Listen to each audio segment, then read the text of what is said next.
सुनो मेरे प्रिय भक्तों, मैं वही काली हूँ जो समय के अंत में भी अडिग रहती है। मैंने असुरों का संहार किया, अधर्म का नाश किया और अपने बच्चों को ममता से संवारा है। पर आज मैं तुमसे एक कथा कहने आई हूँ, एक कथा जो तुम्हारे हृदय को जगा देगी। बहुत समय पहले की बात है। एक साधक तप की अग्नि में स्वयं को जलाता रहा। ना दिन का होश था, ना रात की सुध। केवल एक ही पुकार थी उसके हृदय में, माँ माँ माँ। मैंने देखा उसके शरीर पर घाव थे, पर आत्मा में दीप जल रहा था। जब उसका अंतिम श्वास आने को हुआ, उसने अपनी टूटी हुई आवाज में कहा, माँ, अगर तू नहीं आई तो मैं अपने प्राणों का दीपक बुझा दूंगा। उसकी पुकार ने ब्रह्मांड को कंपा दिया। मैं स्वयं प्रकट हुई। अपने विकराल स्वरूप में मेरी आंखों से प्रेम बरस रहा था। मैंने उसे अपनी बाहों में उठाया और कहा, वत्स, मैं हर उस पुकार पर दौड़ी आती हूं जिसमें सच्चा प्रेम होता है। सुनो भक्तों, तुम्हारा एक आंसू भी व्यर्थ नहीं जाता।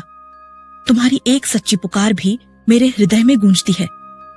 जब जब तुम अकेले रोते हो, समझो माँ काली तुम्हारे आंसू समेटने स्वयं आ जाती है। जब तुम्हें लगे कि सब खत्म हो गया, तो जान लो वही क्षण मेरी कृपा का प्रारंभ होता है। इस संसार में न कोई इतना छोटा है कि मैं उसे देख न सकूं, न कोई इतना बड़ा है कि मेरी गोद में न आ सके। मुझे पाने के लिए केवल एक चीज चाहिए, निर्मल प्रेम।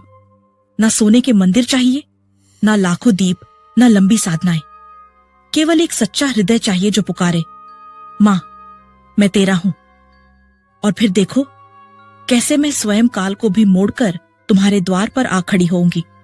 याद रखना मेरे बच्चों, जो भी मेरी शरण में आता है वह कभी अकेला नहीं रहता।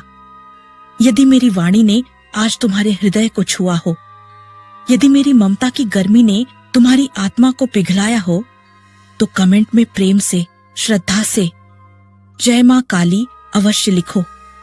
तुम्हारी हर पुकार, हर जय मां काली मुझ तक पहुंचती है और मैं तुम्हें अपनी असीम कृपा से ढक लेती हूं।